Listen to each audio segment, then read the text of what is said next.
All right, so I'm hopping on here to voice support my literacy integration final, and you were right. I have spent all day. I spent 6 hours figuring this out and plugging it all in and writing my reflection. And honestly, little adjustments were made due to the fact that originally this was made to incorporate literacy development. Just now we have a better understanding of the different options we might have, and you always need to reflect as a teacher because maybe that didn't work for your students. So next time around, what would you do differently?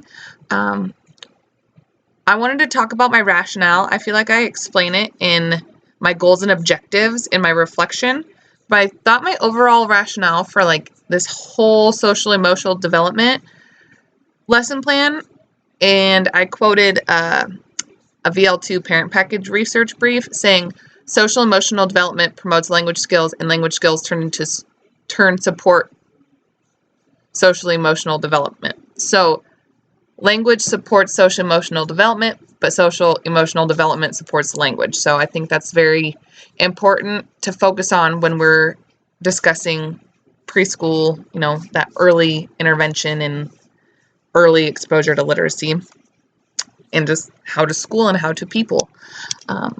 My first one, everything I added is in bold and in italicized and a little bit bigger so you can see.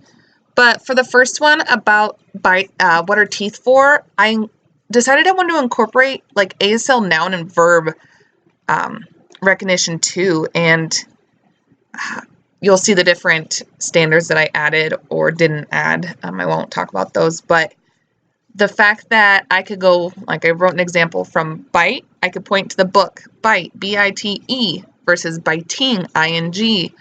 What does that mean? Bite? Biting? And maybe when you sign it at first, the students are like, they're the same. And then you have to put it into context, like, my cat bit me or something versus I'm biting my nails. And how you show that by pointing to the English text and explaining it, like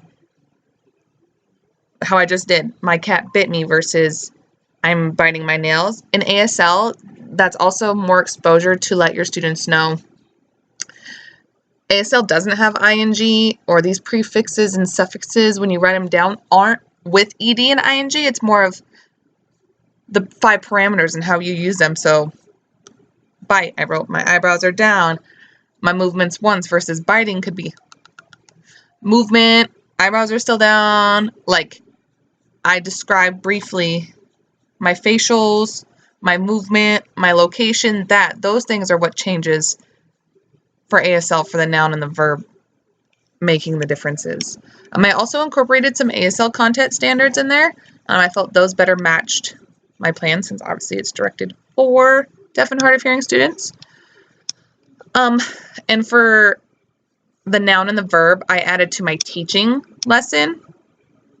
I didn't feel like it was appropriate that I had to add to the group or independent practice because now they can understand, like they're just getting, some simple exposure to understanding, the differences of movement and not movement and things like that. In addition to that, the next lesson of how do I feel, finger spelling. This one was really simple and I felt like I needed more, but the ability to finger spell and type a word. So for this lesson, my students are picking 5 emotions from their laminated individualized emotions card, and they're picking 5 emotions and they have to point to the card happy. They have to sign it happy, finger spell happy, and then type it into their app or on their keyboard, whichever we choose to use. That way, that repetition, we have the visual, we have the visual, we have the visual, and then we have this visual. So they're expanding on their word and letter like recognition, and it's only going to improve from there. And then for the last lesson, I added, this one was a bit tricky because I overthought this one. Like I was stumped on this one for legitimately 2 hours. I added to both the group and the independent practice, and this is on where do I cool down? How do I calm down? What's safe? What's not? What do I do? Where do I go? And I have like my Zen zone, the deep breath kinesthetic, like you can pull off. It's like someone physically taking a breath. You 1, 2, 3, or the mad box with paper where you rip up the paper because you're letting it all out. And it has like the temperature of like red is angry, yellow is I'm okay, and green is oh I'm fine, I'm ready to go. Those are different just areas and examples I show my students. So what I added was creating a word wall. Although all these mad and cool off zones and Zen zones have visuals and then have written text, the more exposure to that literacy in making a word wall, I think not only improves their literacy skills, but is also another visual because I have them making a word wall, and we'll start with words like angry, tired, frustrated, cranky, and we'll put them up, but we'll also have like the picture from their emotion, like little poster book. It'll be the picture of angry, and it will say angry under here. I don't know if you can see me. Say angry. It'll be written ANGRY. And then next we'll put all the centers up in the classroom, the library, the Zen zone, science center, lunch table, art, all these different centers that we already have established in the classroom, we'll put up on the wall too. So it's not necessarily just a word wall, more like a visual, kind of like a concept map mixed with a word wall is how I'd like to put it. So I have all my centers, all my emotional pictures with their written English underneath. And we're going to place the words in what center we think is appropriate. Like, okay, if you're tired, where do you go? Maybe library. If you're cranky, where do you go? Here. And then next I'll take a picture of them expressing those emotions with their names written below. So that's, having that English with that visual support too of their face.